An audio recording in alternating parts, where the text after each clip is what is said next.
Hey, what's up, everybody? Video 44 coming at you in the video. All right, so we got a trade in the NBA. All right, between the Detroit Pistons and the Utah Jazz. We got Bogdanovich expiring contract at $19 million headed to Detroit for Kelly Olynyk's 3-year, $12 million a year contract. I believe it is a 3-year, $12 million in total. I think it's $12 million in total. Sorry, and Saben Lee at $1.6 million. So Utah gets a chance to add a multi-year player at a very good discount in Kelly Olynyk, a guy who I think has all-star upside. He showed me that when he played for the Houston Rockets and had an opportunity to play as their starting center. He is somebody who can stretch the floor and do a lot of damage for you. He also plays well in role-playing roles off the bench as well, depending on your situation. He's had success in both of those types of roles. He just needs an opportunity once again. Sort of like a guy like Dennis Schroeder, been in a much different situation. He just needs an opportunity to get his minutes. Because going to Detroit, he just got lost. They've been tanking for the last couple years. They've had young players they're excited about. They even added some more centers that they're excited about. So they had to create space there. Now, me personally, I'm going to tell you the truth. Ain't no way in hell or high water I'm letting go of that contract from Detroit. I don't see that as a problem. It's not a bad contract. In fact, it's a very good one. That's the reality of it. They did have a log jam at the center position, but he stretches the floor. So he's just a little too big to play at the three. Jalen Duren is going to be a star. Isaiah Stewart still has plenty of upside, and you just want to make sure that they have their roles. Obviously, you got Garza back there as well, who does similar things as Kelly Olynyk. I think he stretches the floor. I'm not 100% certain, but I know he's back there as well. And so Detroit just felt it was probably best to try to condense their lineup and get themselves a wing who does something different than what the rest of their roster does, which is what Bogdanovich is going to bring to Detroit. I don't think they have a pure go-to shooter. Particularly the three spot. I don't think they have that. They got the bigs, they got the guards, they got all kinds of awesome stuff. They're one of my favorite young teams in the league, but they didn't have the three guy, the guy who could just park it from behind the arc and be consistent and be a veteran in that locker room. So they got themselves a vet. Now they're only going to have him for 5 minutes because I said he is expiring. They are a team that's not expected to do a whole lot. So in my humble opinion, it might actually make sense for them to try to flip him again at the trade deadline. But at $19 million, that might be a little difficult. But I don't really know what their plan is, depending on how their season shapes up. If those kids break out and end up being a playoff team, there's no reason for him to move on. He can just help them. But I don't know that that's where they are just yet. I don't know that they're tanking though. I'm talking about Detroit, I don't know that because they have enough lottery talent in place to where they should probably be trying to establish good habits now. You got stars at just about every position. To be honest with you, if you're Detroit Pistons, you just got to make sure that they develop now. Jaden Ivey and Cade Cunningham, you got your backcourt for the next 20 years if you really want it to be. In my humble opinion, Jaden Ivey's going to be a star. That's easy. You can just see how easily he gets off the ground and some of the things that he does intangibly, offensively. You just understand he's a star. Cade Cunningham's going to be a superstar. Just shoot him in. Sadiq Bey. He's one of the more consistent, high-level small forwards in the game. And he's the guy who Bogdanovich is going to be playing behind. When I said they didn't have that piece, I wasn't thinking about Sadiq Bey. But I look at him as a guy who can do a little more than just kind of park it and shoot. He's going to give you a lot more. He's a bigger guy, stronger guy, younger guy. So he's the future there, And then you look at like I said, Stewart and Duren, they got their core. It's intact. They just need to make sure they have the money set up for those guys. And I think that might have been part of what they were doing in letting go of Kelly Olynyk's 3-year contract. But like I said, it was such an affordable contract, and it really was on multiple years, so it's not one of them situations where you look at it as a negative. Like, to be honest with you, there's no way I'm throwing in Saben Lee. I'm not throwing in Saben Lee in that trade because I'm getting the lesser deal.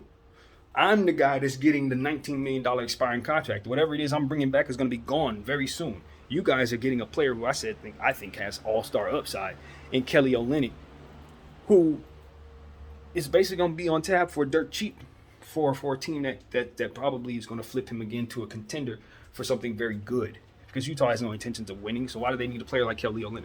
They don't. And so that's the point. They're just picking him up for the temporary, in my humble opinion.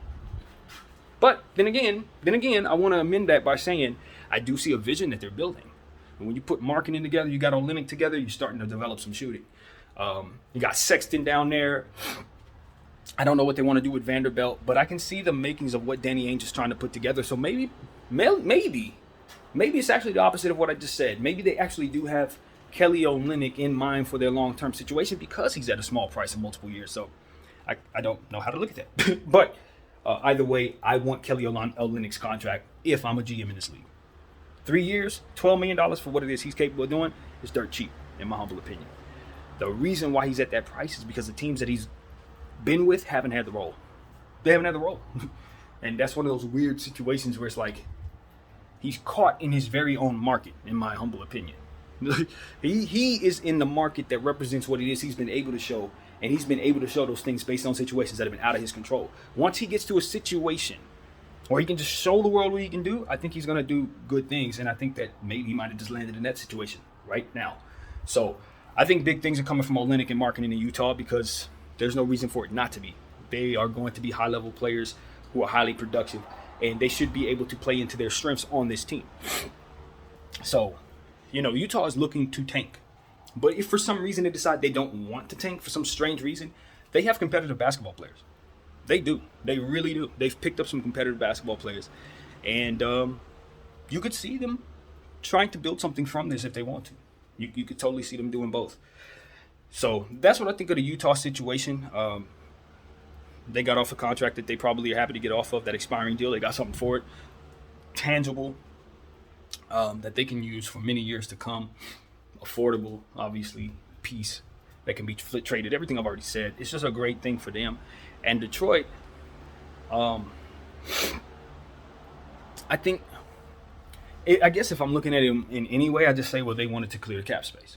Now they don't have the $12 million of Kelly Olynyk on tap past this season. They get 19 coming out of there. Actually 20 if you consider Saben Lee. I don't think I did the math right, but the point is they now see themselves being able to create $19 million worth of cap space at the end of the season. Maybe that's desirable to them for some reason. Maybe they have their eye on a piece that they want to bring to this Detroit team or this core, or maybe they want to shuffle some things around. Maybe they want to move Isaiah Stewart and bring back something bigger or something like that. I don't know. Because to be honest with you, if I'm looking at the Detroit Pistons, that's the only piece I'd be willing to trade. I don't want to trade anybody if I'm Detroit. I'm excited. Like, if I'm the Detroit Pistons, I ain't been this excited since the Rip Hamilton, Ben Wallace days. This is the biggest era since. And with the high level, and I'm going to say this with a lot of respect, but with the high level upside of what I think the players that they have right now is, they could be as good as that team. In a different way, because that team was a juggernaut defensively. But they have superstar level upside talent with Cade Cunningham, Ivy, and Durant, in my humble opinion. All three of them dudes, there should be no reason they don't make all-star teams in their careers with their skill sets. So having them three together is the making of something extremely special if they can keep them together. So, yeah. This is a real time in Detroit, and I don't know if creating $19 million of cap space doesn't just make them even more dangerous. So, however they want to maneuver it, so far so good if you're looking at how their rebuilding is going, especially given the fact that they didn't even have first-round picks 3 years ago. They were stuck with Blake Griffin aging as their very best player. So to fast forward where they're at 3 years later, and to see all the talent they've picked up, they need credit as doing a fantastic job. They need a lot of credit. So, that's what I got to say, man. Utah, Detroit gave us something to talk about. Very happy that there is a trade here. Like I said, Utah is going to, have the ability to do all kinds of stuff with the flexibility that they're creating, picking up that contract, in my humble opinion. And Bogdanovich was a piece they could let go of without any concern. The Lakers didn't want him. I guess that's the aspect of the conversation we could take it to. The Utah Jazz and the Los Angeles Lakers probably are now off the table in regards to conversations. That doesn't mean that they can't be incorporated into a deal that we make. But as far as them being the primary team that we looked at sending Russell to, I think that now that Bogdanovich is off of the table, there's a good chance that we're probably going to walk away from it. We don't want Mike Conley. We do not want Mike Conley at all. So that's one thing that you can cross out. We probably very much covered Vanderbilt, but if I'm Utah, there's no reason for me to let go of Vanderbilt at all. Keeping him, he's part of the future. So, it's what's there to talk about. Is there anything else that we want from them? We already got Pat from them. What was the other piece? It was Clarkson, right? With the picking up of Dennis Schroeder, we don't have Clarkson's role anymore. To be completely honest with you, the last thing we need is to pick up another guard on top of the guards that we already have. Now, we talk about this twice a day. of course we're looking to acquire another guard, but in that situation, we would be getting rid of 2 or maybe even 3 guards in order to bring him in. If we're bringing in Clarkson, it may be the same dynamic, and it would have to be, put it like that. It would have to be. So, that's that. And yeah, that's pretty much the news. I can give you another conversation entirely on something different right now. So that's what I'm going to do. My name is BDL44. I thank you all for watching.